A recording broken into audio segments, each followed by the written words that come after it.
अब अगला चैप्टर हम लोग जो करने वाले हैं that is the most important chapter for CA inter syllabus, process costing. और इसके साथ साथ हम लोग उड़ा देंगे जॉइंट प्रोडक्ट बाय प्रोडक्ट भी, बिकॉज एक्चुअली देखा जाए तो दोनों सिमिलर चैप्टर्स है। जहाँ पे प्रोसेस खत्म होता है वहाँ पे joint product by product start होता है। So let's get started with process costing. अब प्रोसेस कॉस्टिंग में होता क्या है, we are suppose to find out cost of the output, cost of the finish product at each stage. First process के बाद cost कितनी है, सेकेंड प्रोसेस के बाद कॉस्ट कितनी है, थर्ड प्रोसेस के बाद कॉस्ट कितनी है। ये एक बार आपने फाइंड आउट कर लिया तो आपको टोटल कॉस्ट मिल जाएगी, लेकिन वो भी स्टेज वाइज मिलेगी आपको। तो हर एक स्टेज के लिए we prepare a separate process account. Output of first process gets transfer to the second process, output of second process gets transfer to the third process, और यह सिलसिला चलता रहता है जब तक आप फिनिश गुड्स नहीं मैन्युफैक्चर करते।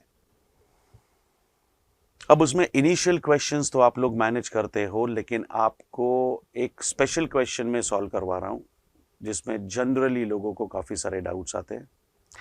तो क्वेश्चन नंबर 3 एक बार डिस्कस कर लेते हैं तो आपको कॉन्सेप्ट भी अच्छी तरह से समझ में आ जाएगा।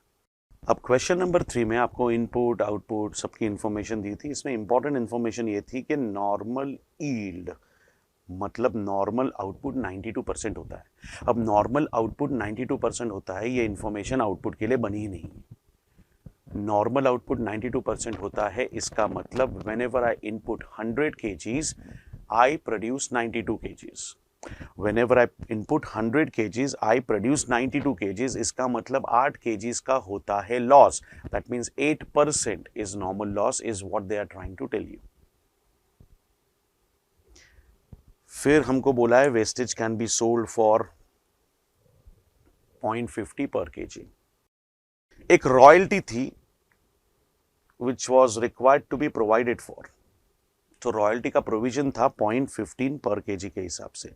अब ध्यान से सुनिए, 16,000 अगर मेरा इनपुट होता है और 8% अगर मैं लॉस एक्सपेक्ट करता हूं, तो 16,000 के इनपुट के सामने मेरा एक्सपेक्टेड लॉस 1280 होगा, 8%।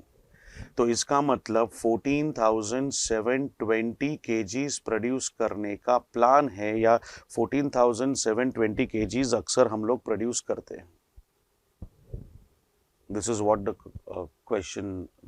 Question says. तो अपनी जो रॉयल्टी होगी 0.15 की, वो अप्लाई होगी 14,720 पे। तो ये खर्चा आता है 2208। तो जब हम लोग प्रोसेस बनाएंगे, जब हम लोग प्रोसेस अकाउंट बनाएंगे,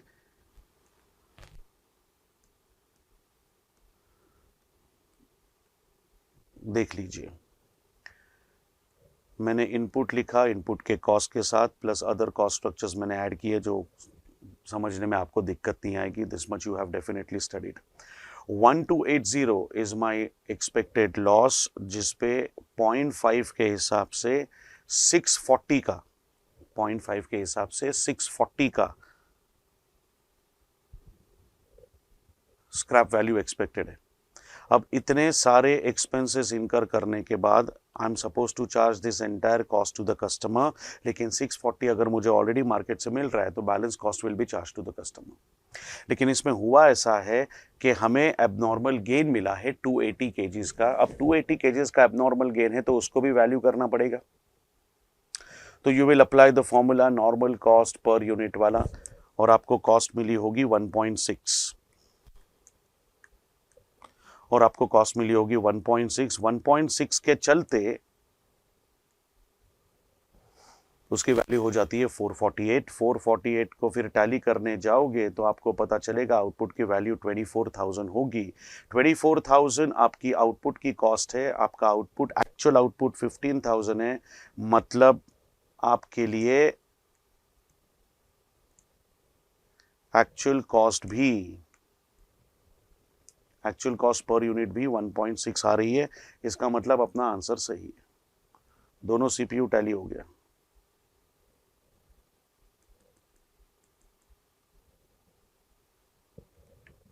करेक्ट। रॉयल्टी मैंने 14,720 पे ली थी, तो रॉयल्टी पेएबल के क्रेडिट साइड में सबसे पहले वो 2208 का सेकेंड इफेक्ट आएगा। अब जब एंड में पे करने की बारी आएगी तो मुझे पेमेंट तो 15,000 का करना पड़ेगा।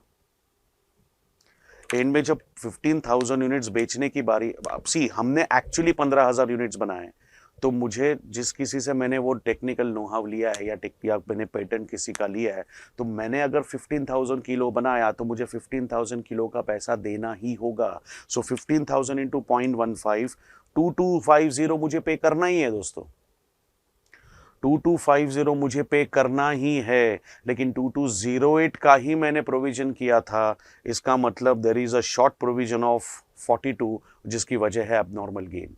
क्यों एबनॉर्मल गेन? क्योंकि मैंने सोचा था 14,720 यूनिट्स बनेंगे, लेकिन मुझसे एक्चुअली बने 15,000 यूनिट्स, मतलब 280 यूनिट्स मुझसे ज़्यादा बने, विच वॉज नॉट एक्सपेक्टेड।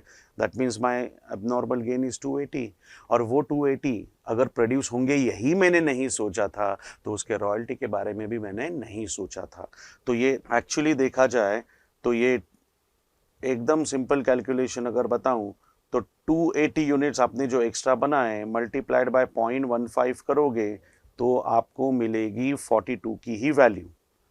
तो शॉर्ट प्रोविजन की वजह एबनॉर्मल गेन होगा। आपका शॉर्ट प्रोविजन इसलिए हो रहा है क्योंकि आपने 14,720 एक्सपेक्ट किया और 15,000 एक्चुअली बनाए, तो एक्चुअल पेमेंट मेरा 15,000 का जाएगा। अच्छा, यहाँ पे एक और एजम्पशन है, you can also show this as balance carried down. Royalty pay नहीं किया ये भी दिखा सकते हो, चॉइस इज योर्स, कोई फर्क नहीं पड़ता। उन्होंने royalty is to be provided for बोला है, तो मैंने वो प्रोसेस में प्रोवाइड कर दिया। यहाँ पे at the end of the year you have to pay the royalty. अगर नहीं पे की है तो you can show it as closing balance also, कोई फर्क नहीं पड़ेगा। सो ये शॉर्ट प्रोविजन जो है वो एबनॉर्मल गेन की वजह से, तो इसको मैं ट्रांसफर करूंगा एबनॉर्मल गेन अकाउंट में। शॉर्ट प्रोविजन अगर एबनॉर्मल गेन की वजह से, तो इसको मैं ट्रांसफर करूंगा एबनॉर्मल गेन अकाउंट में। और नॉर्मल लॉस अकाउंट टैली करने के लिए, normal loss abnormal gain account prepare करने के लिए हम सबसे पहले सेकेंड इफेक्ट कंप्लीट करते हैं और उसके बाद वेस्टेज को बेच देते हैं। अब वेस्टेज ढूंढने का कैसे? आपका इनपुट कितना है? 16,000।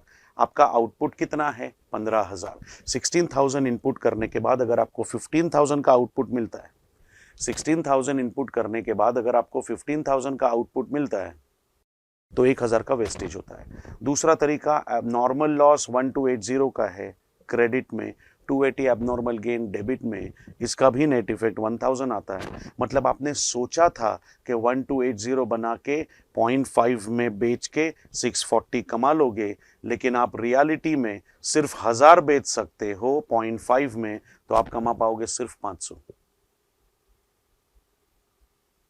तो 1280 के बदले 1000 का ही वेस्टेज निकला, वेस्टेज कम हुआ, इसकी वजह थी एबनॉर्मल गेन।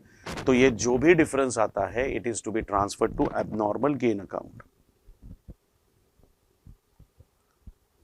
तो एबनॉर्मल गेन अकाउंट क्लोज करोगे तो फिर आपको बैलेंसिंग फिगर आएगी 266, which is your actual abnormal gain, which is to be transferred to PNL account. 1280 के बदले एक्चुअल वेस्टेज हुआ 1000, क्योंकि मैंने 280 यूनिट्स वेस्टेज के सोचे थे लेकिन बना दिए फिनिश गुड्स के।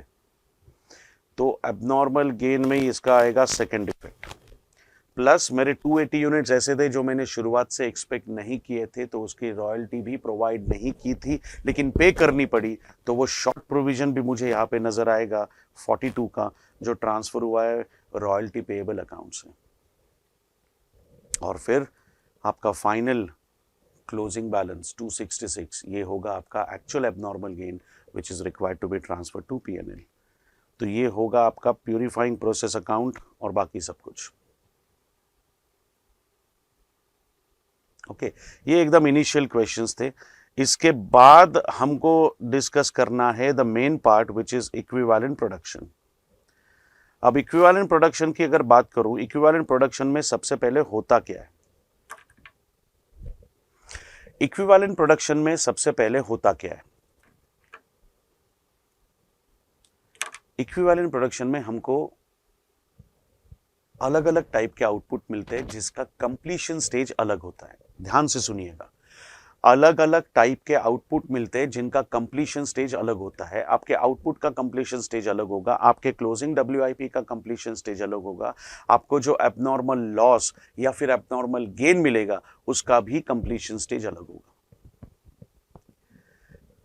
तो अगर मैंने इस साल खर्चा किया है, if I have incurred something this time, my cost is incurred in the current year to complete the finished product which was already done to some extent in the last year। मतलब opening WIP को खत्म करने में पहले खर्चा आएगा, फिर नया प्रोडक्शन जो मैं स्टार्ट करके खत्म करूंगा वो मुझे खर्च करना पड़ेगा, फिर मैं खर्चा करते रहूंगा, लास्ट डे आएगा, something will still be left as incomplete, वो हो जाएगा closing stock of WIP for मी।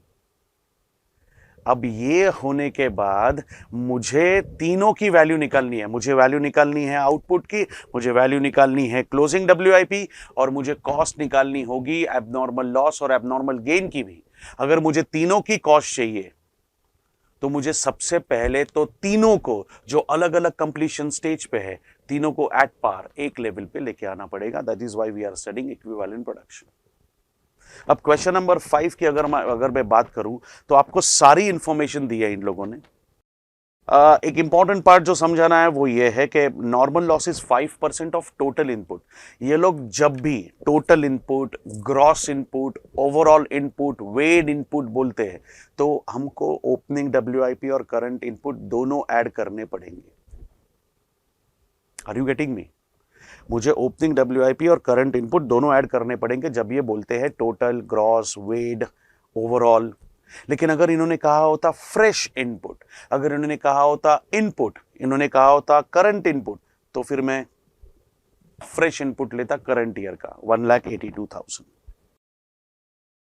ठीक है, आप सबसे पहले याद रखना, आपको ना 5 स्टेज में आंसर मिलेगा अगर वो फीफो मेथड है, और 4 स्टेज में आंसर मिलेगा अगर वो वेटेड एवरेज है। आपको इतना ही सोचना है। क्वेश्चन में कुछ भी होने दो, मेरा मेथड फॉलो करो। एक सिस्टम दे रहा हूं मैं, वो सिस्टम फॉलो करो, कोई भी क्वेश्चन सॉल्व कर सकते हो। जस्ट फॉलो द सिस्टम, कोई भी क्वेश्चन सॉल्व कर सकते हो, दिक्कत नहीं आएगी। स्टेप नंबर 1, सबसे पहले फॉर्मेट रेडी करके क्वेश्चन में जो भी इंफॉर्मेशन है वो लिख देना है आपको। जैसे मैंने सबसे पहले रेडी कर लिया मेरा process A account as per question number 5। Okay, question number 5 में मेरा ओपनिंग WIP है 8,000 यूनिट्स, जिसपे मैं ऑलरेडी 75,000 लास्ट ईयर खर्च कर चुका हूं। फिर मैंने फ्रेश इनपुट किया इस साल 1,82,000, जिसकी कॉस्ट है 7,37,500। I have also incurred on labour as well as overheads. फिर टोटल इनपुट अगर 190 है तो 1,90,000 का 5% मतलब 9,500 will be my expected loss, जिसको I am expecting 5 rupees to be earned by way of scrap. So 47,500 will be my expected scrap value.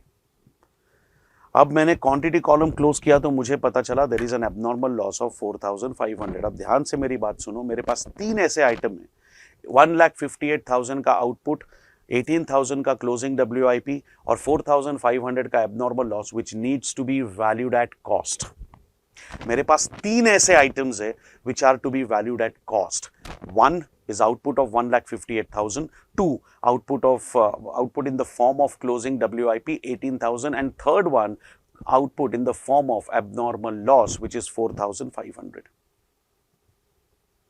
Now if I want to know the cost of these 3, पहले तो मुझे इन तीनों को completion stage के हिसाब से एक लेवल पे लेके आना पड़ेगा, क्योंकि आपके वेस्टेज का कंप्लीशन स्टेज कुछ अलग है, आपका WIP का कंप्लीशन स्टेज कुछ अलग है। इसका मतलब सारे यूनिट्स एट पार नहीं है। If I talk about finish goods, they are 100% over. Opening WIP पे आपने ऑलरेडी 100% मटेरियल पे खर्च कर दिया है और 60% लेबर पे ओवरहेड्स पे खर्च कर दिया है। तो सारे डिफरेंट टाइप्स ऑफ आउटपुट्स की कंप्लीशन स्टेज अलग होगी। अब इन सबको मुझे कंसोलिडेट करके एक लेवल पे फिनिश गुड्स में लेके आना पड़ेगा। मतलब basically I am just trying to find out one thing, इतना पैसा अगर मैं फिनिश गुड्स पे लगाता तो फिनिश गुड्स कितने बनते। इतना पैसा मैं अगर फिनिश गुड्स पे लगाता तो फिनिश गुड्स कितने बनते is the only thing that I need. अब इसके लिए मुझे सबसे पहले ब्रेकअप दिखाना पड़ेगा आउटपुट का, क्योंकि जब मैं 1,58,000 का फिनिश गुड्स बनाता हूं एज पर फीफो मेथड, तो सबसे पहले मैंने ओपनिंग WIP को कंप्लीट किया होगा, which was partly done in the last year. मेरे पास I had opening WIP figure 8,000 units. That means 8,000 units were incomplete in the previous year. That means I must have definitely completed these 8,000 units in the current year.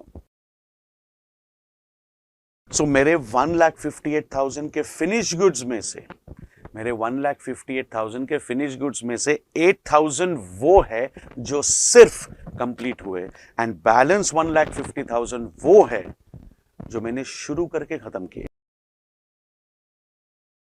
ये जानना मेरे लिए इसलिए जरूरी है, I need this information because on 1,50,000 I must have incurred 100% cost in the current year. I started and ended production in the same year, so 100% of the cost is incurred in the current year. But on opening WIP, I have not incurred 100% cost in the current year. I have incurred only the balance cost in the current year. Matlab, if material was completed to the extent of 100%, I am not going to spend anything on material as far as opening WIP is concerned. And labor and overheads were completed to the extent of 60%. That means I am not going to spend 60%. I will be spending only 40% in the current year. Since the completion stages are different, we need breakup of output first. So that's your second step. Your first step is prepare format, get your 3 items which are to be recorded at cost: output of finished goods, closing WIP, and either abnormal loss or abnormal gain. We have abnormal loss in this question.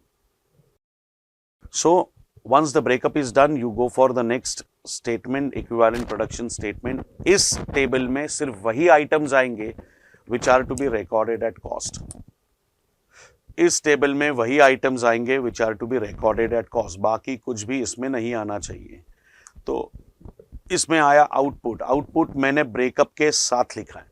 8,000 opening WIP, जिसका completion stage था 100%, 60%, 60%। मतलब material पे तो खर्चा आएगा नहीं और labour and overheads पे सिर्फ 40% खर्चा होगा। अब मेरा कैलकुलेशन ये कहता है कि 8,000 यूनिट्स पे 40% खर्चा करता हूं तो उतने पैसे में 3,200 फिनिश गुड्स बन गए होते। अबे 2 half ticket is 1 full ticket, जितना पैसा 2 हाफ टिकट से कलेक्ट करूंगा उतना पैसा एक फुल टिकट से आएगा, या जितना पैसा 2 हाफ टिकट पे खर्च करूंगा उतने पैसे में एक एडल्ट का टिकट आएगा। तो 8,000 यूनिट्स पे अगर मैं 40% खर्चा कर रहा हूं तो उतने पैसे में मेरे 3,200 फिनिश गुड्स बन गए होते। मतलब 8,000 units of WIP are actually equivalent to 3,200 units of finished goods.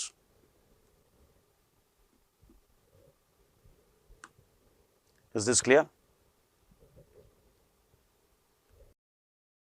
बाकी 1,50,000 तो इसी साल शुरू करके इसी साल खत्म किया था, तो मतलब ट्रीट क्या कर रहे हो, ये तो है ही फिनिश गुड्स।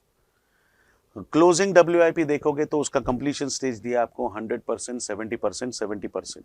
मतलब मटेरियल पॉइंट ऑफ व्यू से अब कोई खर्चा करने की जरूरत नहीं है, लेकिन लेबर एंड ओवरहेड्स पे आपने सिर्फ 70% खर्च किया है।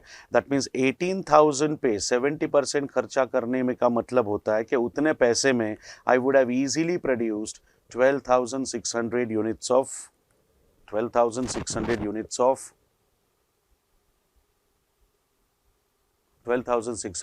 Of finish goods.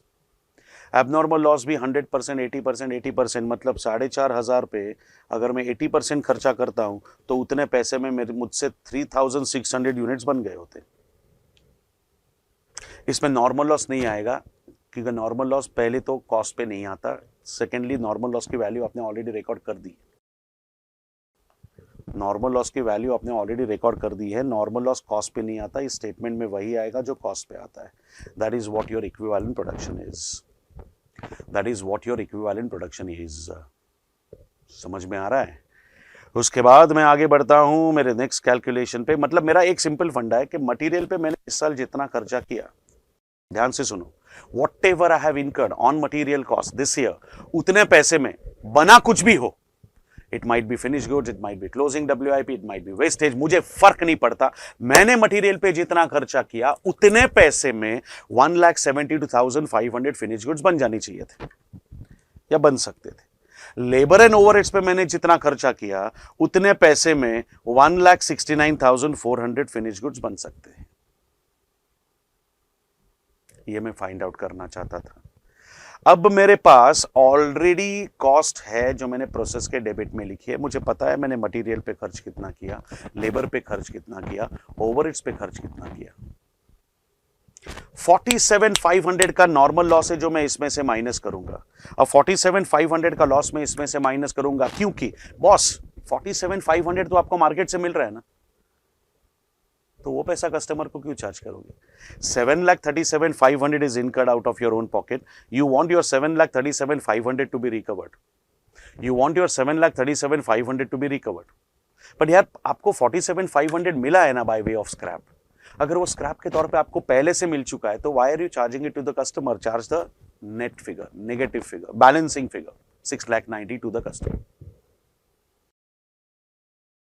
तो फिर अब डाउट आएगा why we are not deducting it from labour and overheads, क्योंकि लेबर एंड ओवरहेड्स का कनेक्शन ही नहीं है। Normal loss is a residue of input. Normal loss is a residue of input. 10,000 kilo, या हम लोग ने कितना इनपुट किया था यहाँ पे? 1,82,000 kgs ऑफ इनपुट मुझे 9,500 kgs का लॉस देगा। मतलब इसका लेबर एंड ओवरहेड से कोई कनेक्शन नहीं। वर्कर का आंख, नाक, कान, फिंगर, मुंडी थोड़ी आएगा उसमें। वर्कर का क्या कनेक्शन है वेस्टेज से? It is a residue of raw material, so it will bring down cost of raw material. Simple logic है। वेजेस और ओवरहेड्स का इसमें कोई कनेक्शन नहीं है। It is a residue of material, it will reduce material cost. फिर हमने CPU निकाल लिया, वो इक्विवेलेंट प्रोडक्शन क्वांटिटी जो हम लोग ने प्रीवियस टेबल में निकाली थी वो माइनस कर दी, तो हमको मिला कॉस्ट पर यूनिट। अब कॉस्ट पर यूनिट जब भी डेसिमल्स में आता है तो प्लीज उसको 2 डेसिमल पे राउंड ऑफ मत करना।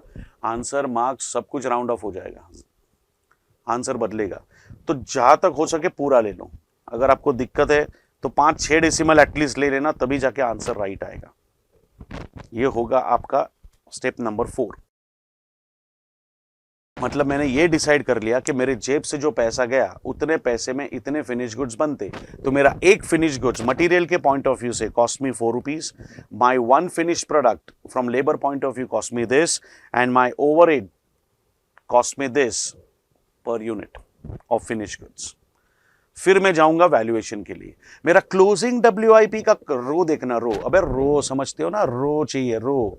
मेरा क्लोजिंग WIP का रो ये कहता है मटेरियल के पॉइंट ऑफ व्यू से 18,000, लेबर और ओवरहेड्स के पॉइंट ऑफ व्यू से 12,600। मटेरियल के पॉइंट ऑफ व्यू से 18,000 एंड ओवरहेड्स एंड लेबर के पॉइंट ऑफ व्यू से 12,600।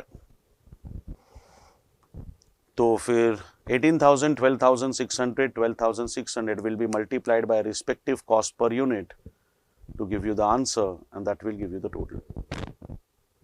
ऐसी ही हरकत आपको एबनॉर्मल लॉस के लिए करनी है। 4,500, 3,600, 3,600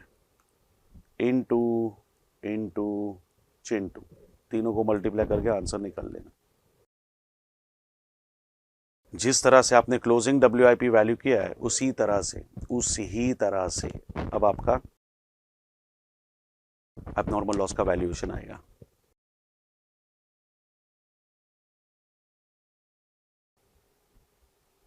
करेक्ट।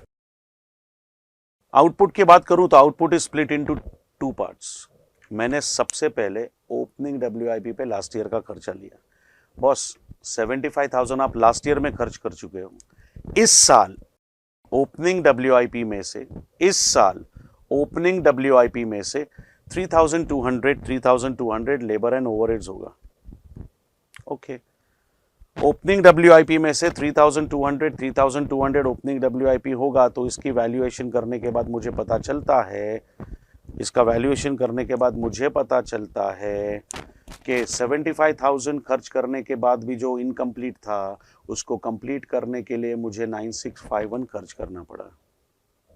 75,000 खर्च करने के बाद भी लास्ट ईयर में जो इनकम्प्लीट पड़ा था उसको कंप्लीट करने के लिए मुझे 9651 का खर्चा करना पड़ा। मतलब मेरे लिए टोटल फिनिश गुड्स 75,000 प्लस 9651 होगा। प्लस इस साल 1,50,000 यूनिट्स बने, तीनों में 1,50,000 ही है, तो इसको अलग अलग लेने की ज़रूरत नहीं है, सीधा कॉस्ट पर यूनिट अप्लाई कर सकते हैं हम लोग। वो अप्लाई करने के बाद हमको मिलती है टोटल कॉस्ट। मैं ये इसलिए कैलकुलेट करवाता हूँ, जब ये तीन फिगर आप यहाँ पे लिख दोगे, एबनॉर्मल लॉस में एबनॉर्मल लॉस की फिगर,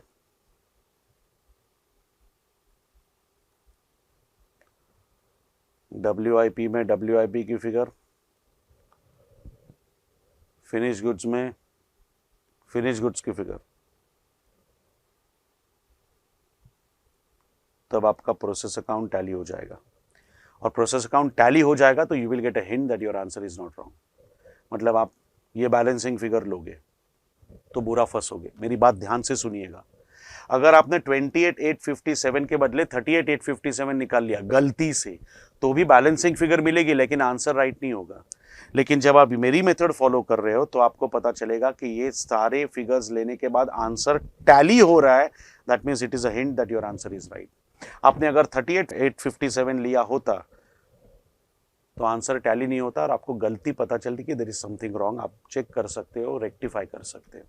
इसीलिए हमेशा याद रखना तीनों का वैल्यूएशन दिखा देने का। अब इसमें एबनॉर्मल गेन जब भी आएगा, abnormal gain is an item of the debit side. Abnormal gain आपको यहां पे मिलता, मतलब ये दोनों जहां पे लिखे उसके ऑपोजिट साइड पे मिलता। अभी फिलहाल क्या हो रहा है, एबनॉर्मल लॉस मुझे उसी साइड पे मिल रहा है जिधर वो बाकी दो आइटम है, तो क्रेडिट, तीनों आइटम क्रेडिट में है तो एडिशन इफेक्ट आ रहा है। लेकिन अगर एबनॉर्मल गेन आएगा तो वो डेबिट में होगा, तो वो सब्ट्रैक्शन इफेक्ट दिखना चाहिए। तो आउटपुट और WIP तो ऐड कर लोगे, लेकिन abnormal gain will always be deducted in the table. Abnormal gain को हमेशा माइनस करना है, और abnormal gain is additional finish goods. Abnormal gain is additional finish goods, और अगर ये एडिशनल फिनिश गुड्स है तो बाबू it will always be 100% in all the cases. अगर एबनॉर्मल गेन मिलता है तो वो एडिशनल फिनिश गुड्स है। अगर एडिशनल फिनिश गुड्स है, इसका मतलब 100% कंप्लीट। माइनस करना है 100% लेके। एबनॉर्मल लॉस के बारे में भी अगर कंप्लीशन स्टेज आपको नहीं दिया है, एबनॉर्मल लॉस के बारे में भी अगर कंप्लीशन स्टेज आपको नहीं दिया है, तो it will always be taken as 100%। क्योंकि अगर इनकम्प्लीट है तो दिया जाएगा, अगर इनकम्प्लीट है करके नहीं बोला है तो फिर 100% अज्यूम करेंगे। क्लोजिंग WIP का कंप्लीशन स्टेज उनको देना ही पड़ेगा, कोई ऑप्शन नहीं है उनके पास। तो ये रहा आपका इनिशियल क्वेश्चन जहां पे आप फीफो मेथड फॉलो कर रहे थे। फिर मैंने एक और क्वेश्चन मुझे डिस्कस करना है आपका होमवर्क सेक्शन में, क्वेश्चन नंबर 1। होमवर्क सेक्शन में क्वेश्चन नंबर 1, जिसमें दो टाइप के मटेरियल आते हैं। एक होता है मटेरियल इंट्रोड्यूस्ड और दूसरा होता है मटेरियल एडेड। बाकी सब कुछ सेम रहेगा, लेकिन मेरी एक बात सुन लो ध्यान से, सब कुछ सेम रहेगा। सिर्फ इतना याद रखो कि मटेरियल इंट्रोड्यूस का कंप्लीशन स्टेज हमेशा 100% होगी, चाहे क्वेश्चन में दी हो चाहे ना दी हो। मटेरियल इंट्रोड्यूस मतलब ये वो मटेरियल होगा जो इस साल के प्रोसेस में इंट्रोड्यूस हुआ है। तो इसका मतलब पूरा का पूरा मशीन में डाल दिया ना आपने, पूरा का पूरा मशीन में डाल दिया ना आपने, that means 100% consumption is done. So इसका कंप्लीशन स्टेज हमेशा 100% आएगा, except in the case of opening WIP। क्योंकि देखो, raw material introduced is the first stage of production. Opening WIP का फर्स्ट स्टेज लास्ट ईयर आ चुका है, ओपनिंग WIP का फर्स्ट स्टेज लास्ट ईयर आ चुका है बाबू। अगर ओपनिंग WIP का फर्स्ट स्टेज लास्ट ईयर आ चुका है, अगर ओपनिंग WIP का फर्स्ट स्टेज लास्ट ईयर आ चुका है तो मटेरियल इंट्रोड्यूस भी लास्ट ईयर ही हुआ होगा। तो मटेरियल इंट्रोड्यूस भी लास्ट ईयर ही हुआ होगा, तो मुझे इस साल इंट्रोड्यूस लेने की जरूरत नहीं है, and that is why I am going for dash. Raw material introduce हमेशा याद रखना वो मटेरियल होगा जिसकी क्वांटिटी दी है। तो अगर क्वांटिटी दी है तो it is to be added at 100% हमेशा। और ओपनिंग WIP के लिए उसकी वैल्यू नहीं होगी तो डैश आएगा। बाकी सबके लिए material added, labour and overheads, you just follow the percentage as per the previous question. बाकी एज सच इसमें डिस्कस करने जैसा नहीं है। नॉर्मल लॉस हमेशा माइनस उस मटेरियल में से होगा जिसकी क्वांटिटी है। बात को समझो अच्छे से।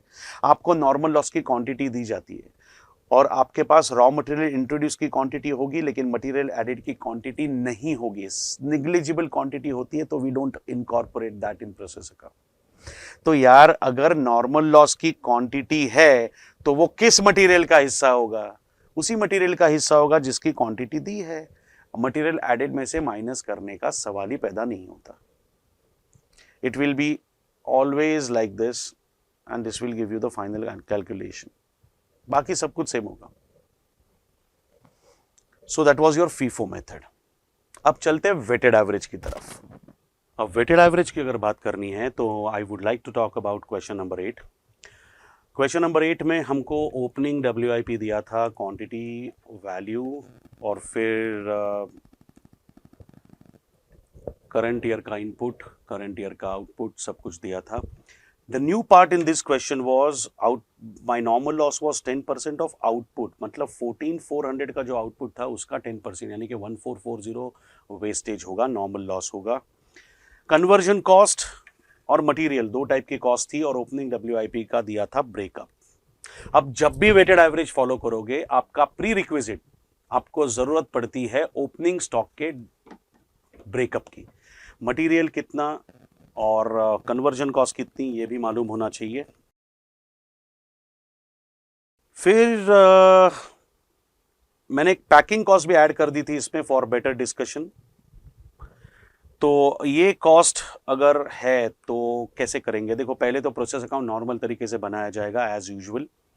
You will write material cost, conversion cost, packing cost.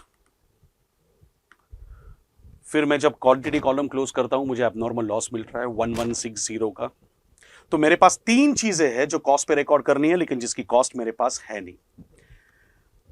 मेरे पास तीन चीजें हैं जो कॉस्ट पे रिकॉर्ड करनी है लेकिन जिसकी कॉस्ट मेरे पास है नहीं। अब वेटेड एवरेज फॉलो करोगे तो सबसे पहले याद रखो, वेटेड एवरेज मतलब total cost divided by total quantity.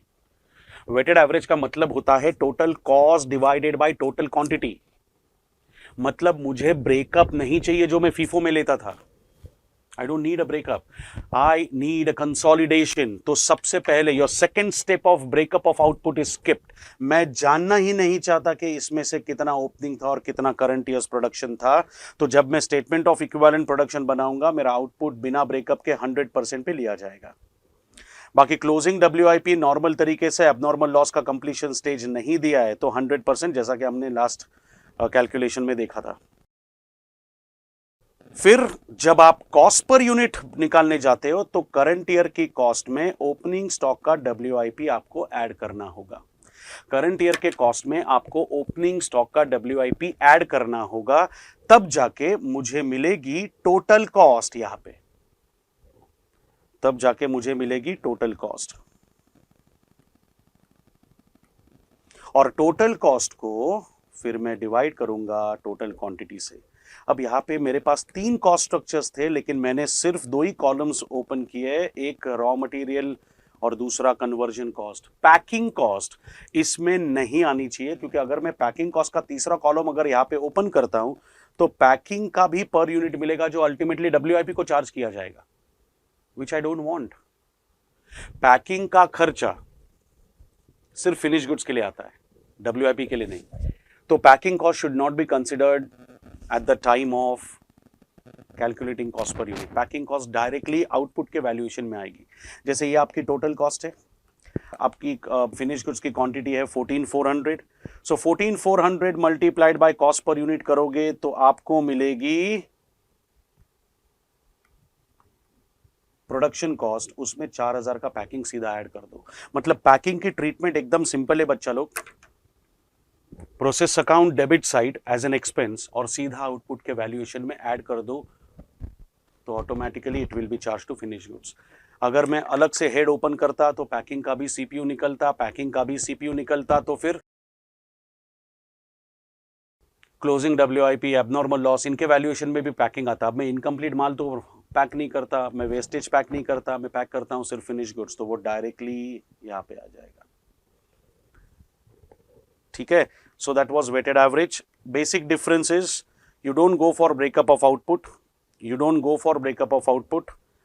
आप करते क्या हो, यू गो फॉर कंसोलिडेशन और करंट ईयर के कॉस्ट में ओपनिंग डब्ल्यूआईपी की कॉस्ट ऐड कर देते हो। तो मतलब ये होती है आपकी टोटल कॉस्ट, जिसमें ओपनिंग स्टॉक और करंट ईयर्स कॉस्ट दोनों आ चुके हैं, और फिर मैं क्वांटिटी से, जिसमें ओपनिंग क्वांटिटी और करंट ईयर्स क्वांटिटी दोनों है, उससे डिवाइड करता हूं। So basically this is total cost divided by total quantity, जो मुझे वेटेड एवरेज कॉस्ट देती है। फिर जब वैल्यूएशन होगा तो मुझे यहां पे डायरेक्टली वैल्यू मिल जाएगी। आप चेक कर सकते हो। ये पैकिंग मैंने ऐड किया था क्वेश्चन में just for the sake of discussion. Equivalent production का स्टेटमेंट देख लीजिए और फिर ये वैल्यूएशन। बाकी डब्ल्यूआईपी का वैल्यूएशन तो मल्टीप्लाइड बाय 2, मतलब जैसे ये 3,000 और ये 2,000 आया होगा तो 3,000 से इसको मल्टीप्लाई करेंगे, 2,000 से इसको मल्टीप्लाई करेंगे।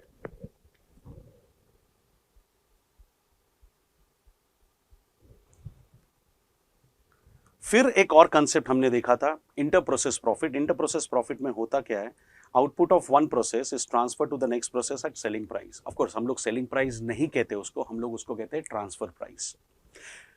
तो बेसिकली 3 कॉलम होंगे। Cost column will be cost for the company, amount column will be cost for the process. एकदम याद रखना, don't even try anything else. Amount column will be cost for the process and cost column will be cost for the company. अब आपने 40,500 खर्च करके कुछ बनाया है, process 1 manager is charging profit, तो वो प्रॉफिट ऐड करके मेरी ट्रांसफर कॉस्ट हो गई 54,000। Mind well, your company is not earning any profit here. Company की कॉस्ट 40,500 है, प्रोसेस मैनेजर ने चार्ज किया है 13,500 और प्रोसेस 2 में ट्रांसफर किया है माल 54,000 में, which is raw material input for process 2।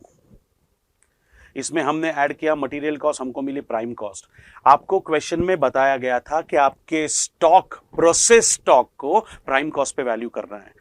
आपके प्रोसेस स्टॉक को प्राइम कॉस्ट पे वैल्यू करना है तो 81,000 में अगर 13,500 प्रॉफिट आता है तो 4,500 में कितना प्रॉफिट आना चाहिए। ये आंसर मुझे ये मुझे देता है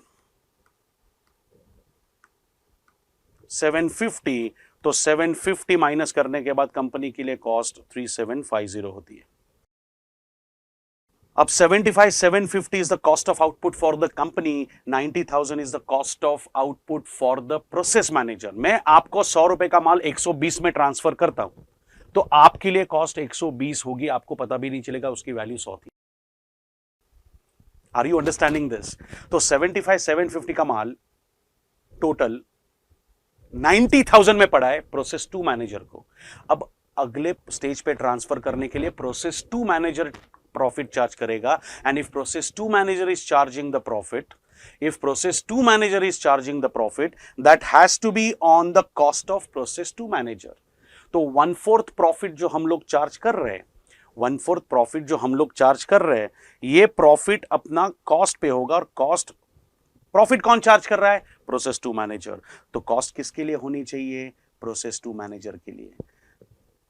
तब जाके ये माल 750 का ओरिजिनल माल 1,12,500 में कस्टमर को मिल रहा है। एंड देन तीसरे में ये फिनिश स्टॉक था, it's just like your trading account. Opening stock था, करंट ईयर्स प्रोडक्शन था, क्लोजिंग के बारे में आपको बोला था, it is to be valued at the price at which it is transferred from process 2। Process 2 में 1,12,500 का माल आया था, जिसमें 36,750 प्रॉफिट था। तो अगर इस पे वैल्यू कर दूं तो this will be the profit and original cost will be available. अब मुझे कॉस्ट ऑफ गुड सोल्ड मिली जो मैंने इस तरह से कैलकुलेट कर ली। 82,425 is cost of good sold. 1,40,000 में 82,425 का माल बेचा है, तो this is your ultimate profit realise 57,575। इसको टैली करोगे तो आंसर आ जाएगा। आप स्क्रीनशॉट ले सकते हो इस चीज का।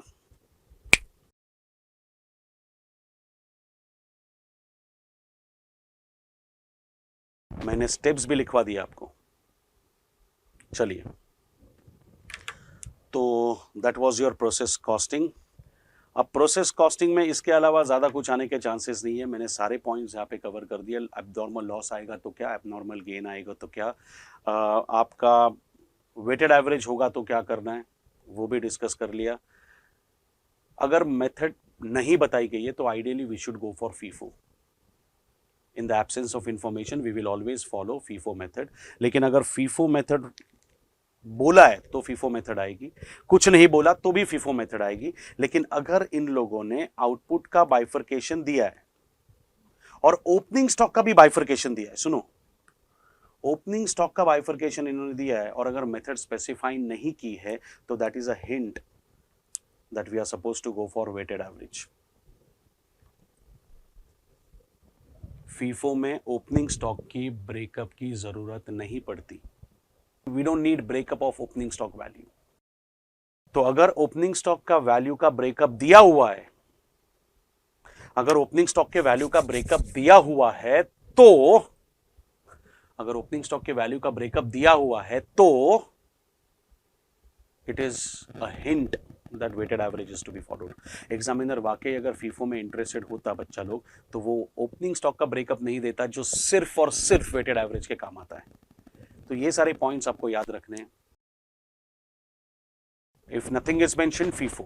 If nothing is mentioned, but the breakup of opening WIP value is given, it has to be weighted average method. समझ में आया?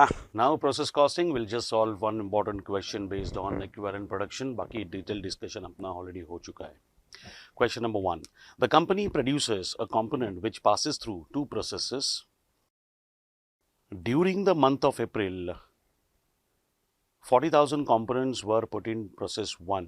So that is your raw material input. Out of which 30,000 were completed, 30,000 was finished goods, and it was transferred to process 2. Those were not transferred to process 2 were 100% complete as to material, but 50% complete as to labor and overheads. That means they were incomplete. Balance 10,000 must be your closing WIP, and this is a completion stage for your closing WIP. Material cost incurred is 15,000, direct wages 18,000, factory overheads 12,000. So 3 types of costs are available. Those transferred to the second process, 30,000 we transferred to the second process. Out of 30,000, 28,000 were completed and transferred to finished goods store. There was a normal loss with no salvage value of 200 units, and there were 1800 units remained unfinished. So this has to be your closing WIP of the second process. 100% completed as to material and 25% completed as to wages and overheads. No further process material cost occur after introduction of the first process until the end of second process, when protective packing is applied to the completed components. Last process में last cost will be packing. So packing का 4,000 खर्चा है, direct wages 3,500 है, factory overheads 4,500 है. Prepare a statement of equivalent production cost per unit and process 1, and same thing for process 2. So as usual आपको पहले से पता है, हमको तो format के हिसाब से जाना है, तो we will have to go for process 1 first. So process 1 to start with. Process 1 to start with.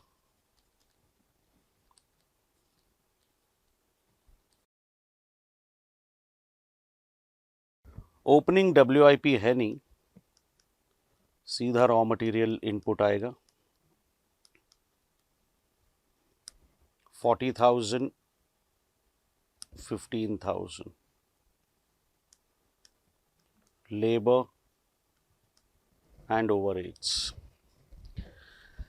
How much is your labor cost? Material की cost is 15,000, labor is 18, overheads are 12. 18 and 12 हमको दिया गया है. So 18,000 and 12,000.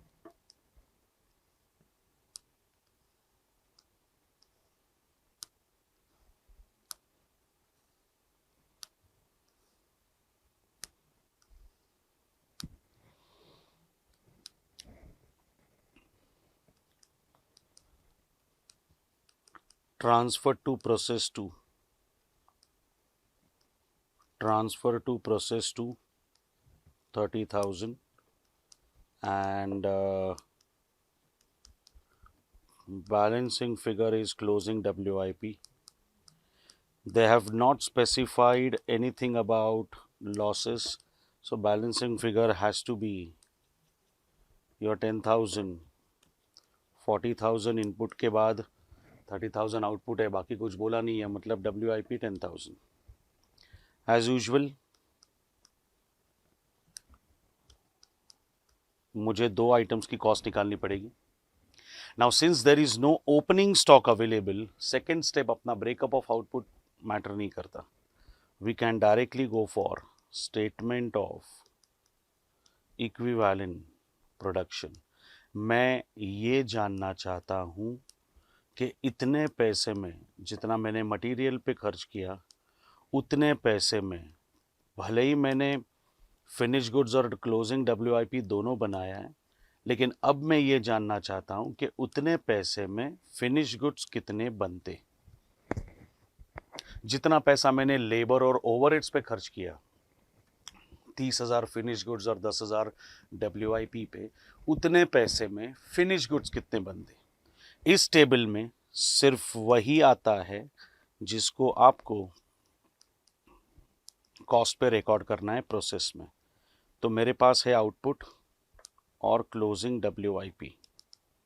मेरे पास है output और closing WIP, दो ऐसे आइटम्स जो प्रोसेस 1 के क्रेडिट में और जिनको मुझे कॉस्ट पे लिखना है. This statement will never have normal loss, क्योंकि पॉइंट नंबर 1, नॉर्मल लॉस कभी भी कॉस्ट पे नहीं आता, और दूसरा नॉर्मल लॉस की वैल्यू हमें ऑलरेडी पता होती है. अब ओपनिंग WIP तो है नहीं, इसका मतलब हमने जो भी प्रोड्यूस किया है in terms of finish goods,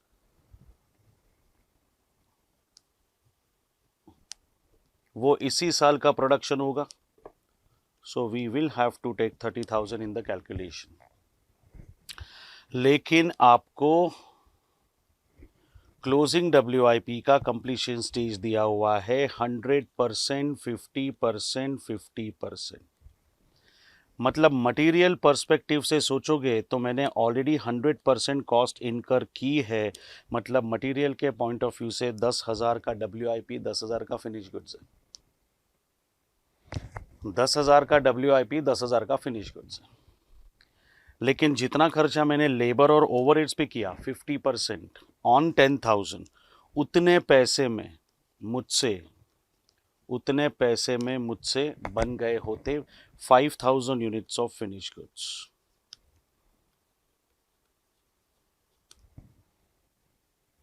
So this will be my equivalent production. तो फिर अपना नेक्स्ट स्टेप होगा statement of cost per equivalent unit. Statement of cost per equivalent unit. Material, labour, overheads, 3 type के cost है मेरे पास. I have incurred 15,000 on material, 18,000 on labor, 12,000 on overheads. Normal loss की value होती तो इसमें से minus कर लेता, लेकिन नॉर्मल लॉस की वैल्यू नहीं है. 40,000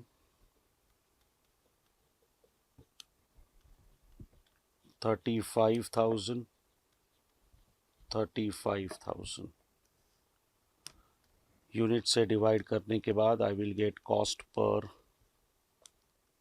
equivalent unit.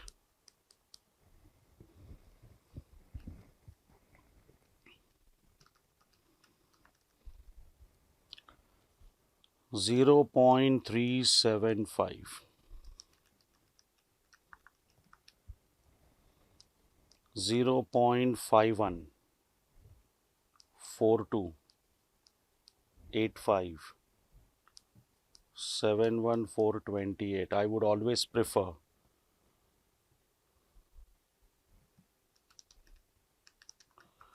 to take it up to all decimals. 0.34, 28, 57, 14284.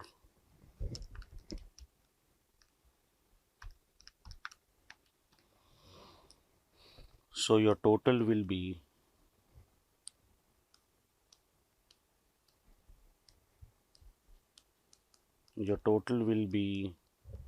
1.23214285,711.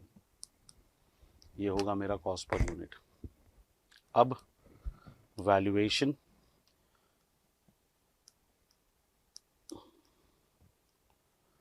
अब वैल्यूएशन की बारी आएगी तो सबसे पहले आउटपुट आ जाएगा. Output of finish goods,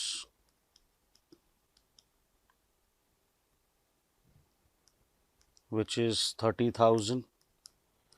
Since it is 100% in all the scenarios,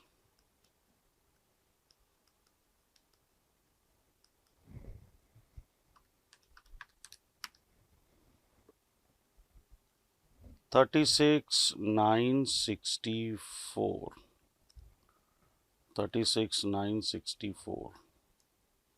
This will be your cost of output.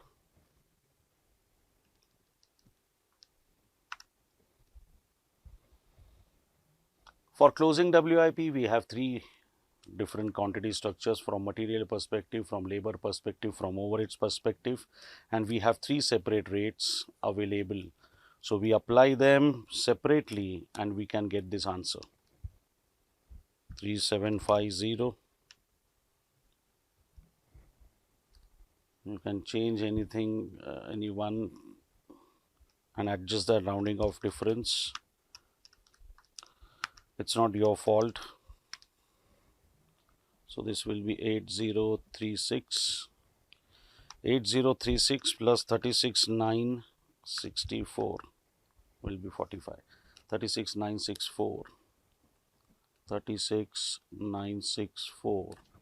And this will be 8036. देखो इतना लेने के बाद भी ₹1 का डिफरेंस आ रहा है. जस्ट इमेजिन, आप अगर 2 डेसिमल पे 3 डेसिमल पे राउंड ऑफ करोगे तो अनर्थ हो जाएगा. मैंने इतना लंबा रेट लेने के बाद भी ₹1 का डिफरेंस आ रहा है जो मुझे यहाँ पे एडजस्ट करना पड़ा. आप कहीं भी एडजस्ट कर सकते हो, कोई फर्क नहीं पड़ता. But just imagine, despite of taking the full rate, ये मैंने dot dot dot dot dot dot लिखा है, मतलब लिया पूरा है. दिख भरे ही 2 डेसिमल होंगे, लेकिन dot dot dot dot dot dot दिख रहा है, मतलब मैंने पूरा लिया है, सिर्फ लिखा नहीं है. That was your first process. Now guys, same thing is to be done with the second process.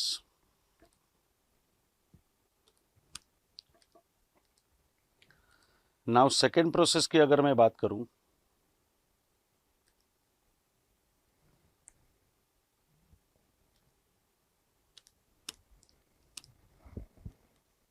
we will have to start with the second process.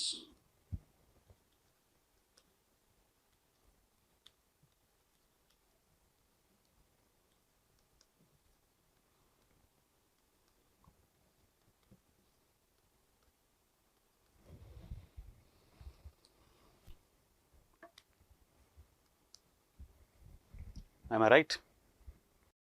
Now closing WIP of process 1 will become opening WIP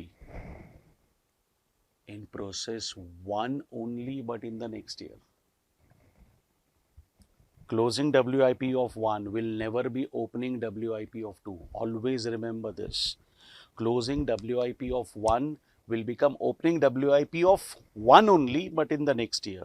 इस process में से second process में अगर कुछ जा रहा है तो सिर्फ input, nothing else.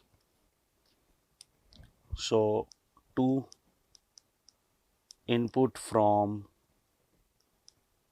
process 1, and that is 30,000, 36,964, 36,964, followed by labor, followed by overheads, और इस बार एक नई कॉस्ट है packing, which is required only after the product is manufactured, which is not required for producing the product, which is required only after production is complete. By output transferred to finished stock. कितना है check करो question में. 28,000. Question बोलता है there is a normal loss 200 units having no realisable value, और question ये भी बोलता है that there is closing WIP.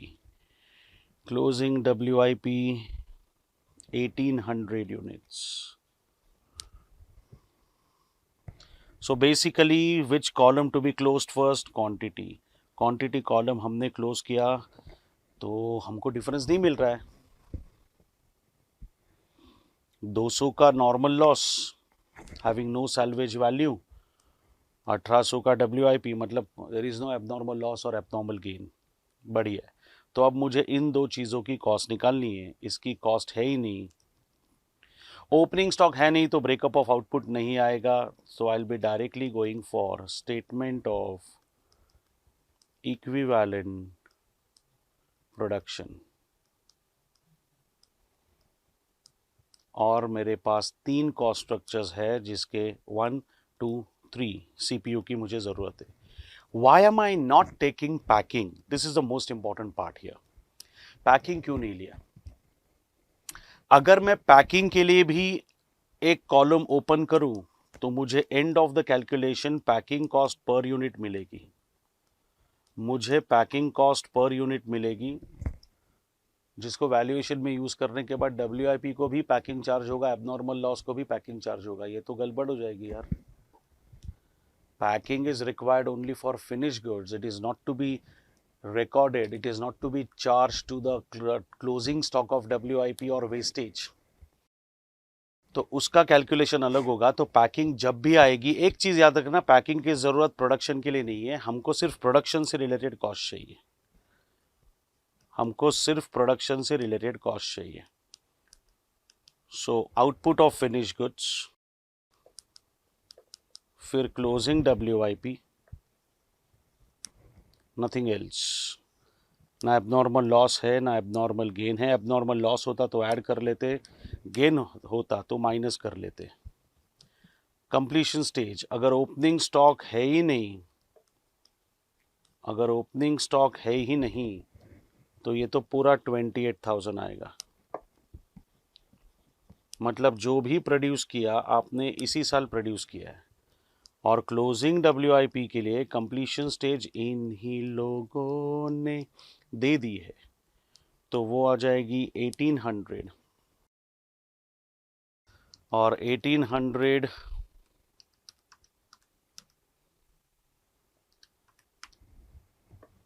और 450. So this will be 29,800. This will be 28,450. 28,000, 1,800, 29,800.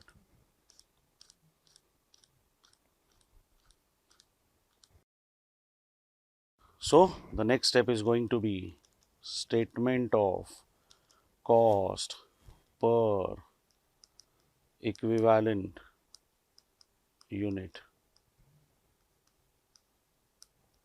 Material, labour, overheads. Material पे खर्च किया 36,964, मटेरियल पे खर्च किया 36,964, लेबर पे खर्च किया 3,500 एंड ओवरहेड्स पे खर्च किया 4,500। नॉर्मल लॉस है लेकिन उसकी कोई वैल्यू नहीं है। अगर होती तो मटेरियल में से माइनस कर लेते। सो 29,800, 28,450, इस पे वैल्यूएशन हो जाना चाहिए। Cost per equivalent unit 36,964, 1.240402, 68,456, 3,500 divided by 28,450, 0.12, 3022, 8471,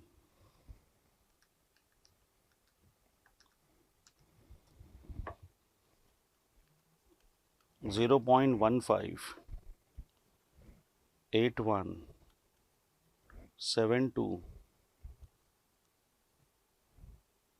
2316. So naturally after this you will have its total cost per unit to be 1.52152776,326। और अब आएगा वैल्यूएशन। वैल्यूएशन के लिए आओगे तो ज़्यादा तकलीफ नहीं होगी। दो ही चीज़ों का वैल्यूएशन करना है। एक आउटपुट ऑफ फिनिश गुड्स जिसकी क्वांटिटी है 28,000, 28,000 multiplied by 1.5215, this will B 42,605। लेकिन एक मिनट, इसमें ऐड होगी पैकिंग कॉस्ट, खड़े खड़े full cost will be added to this, खड़े खड़े entire cost will be added to this.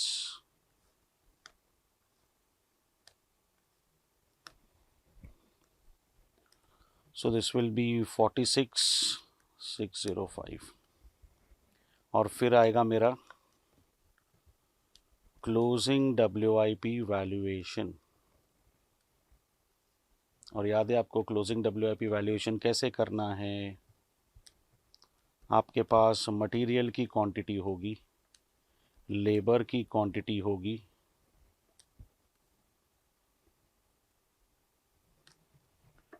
और फिर ओवरहेड्स की भी क्वांटिटी होगी।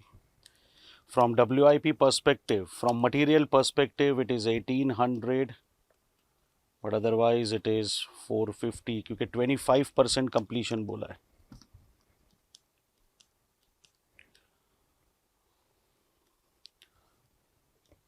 $1.24,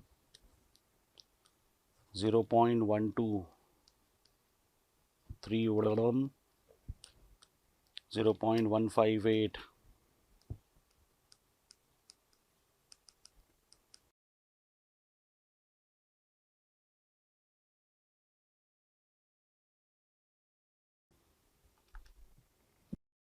$1.24040268,456 into 1800,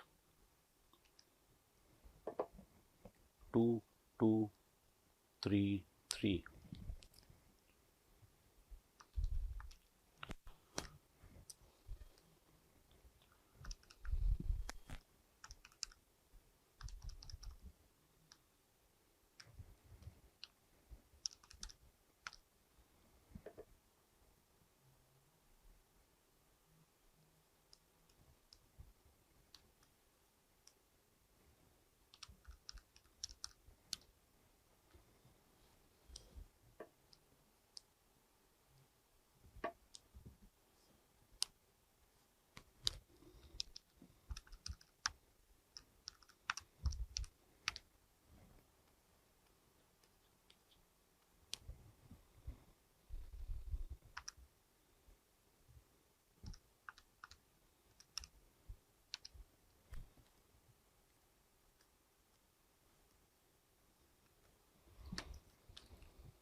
We can adjust it here.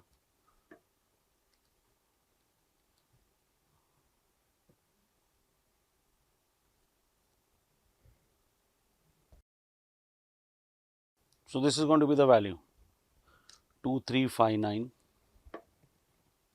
2359 and 46605, 46605. एक रुपये देख, जस्ट इमेजिन आप इतनी लंबी फिगर nth डेसिमल तक ले रहे हो तो भी ये राउंडिंग ऑफ एरर दिखा रहा है, ₹1 का डिफरेंस फिर भी आ रहा है, तो आपको 2 डेसिमल तक लोगे तो अनर्थ ही हो जाएगा। 48,964।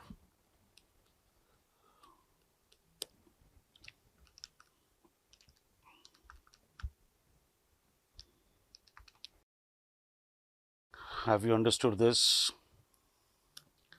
देख लो पहला अकाउंट, ब्रेकअप वाला स्टेप नहीं आएगा बिकॉज ओपनिंग स्टॉक है नहीं। ये सेकंड स्टेप, ये थर्ड स्टेप, फिर वैल्यूएशन, फिर वापस second step, I mean second process, first step. Breakup यहाँ पे भी नहीं आएगा बिकॉज ओपनिंग WIP नहीं है। Closing WIP of first will become opening WIP of first only but in the next year. Cost per equivalent unit और valuation. ठीक है, 2 इंपॉर्टेंट नोट्स लिख लेना। Closing WIP of process 1 will become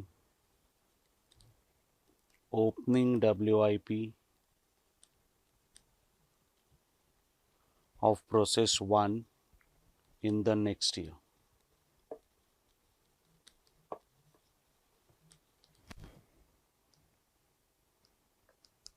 Will not get reflected in process 2. That is one thing. Packing cost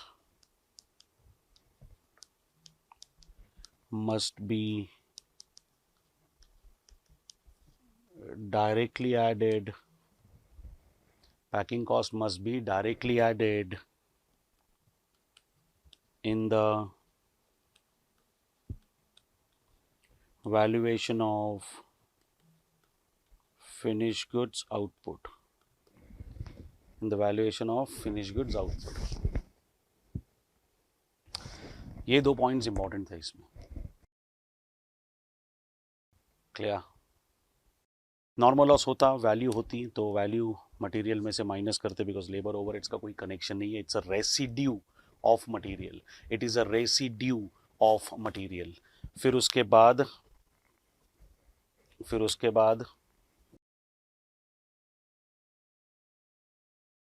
closing stock of WIP of 1 will become opening stock in 1 only but in the next year, second में नहीं आएगा।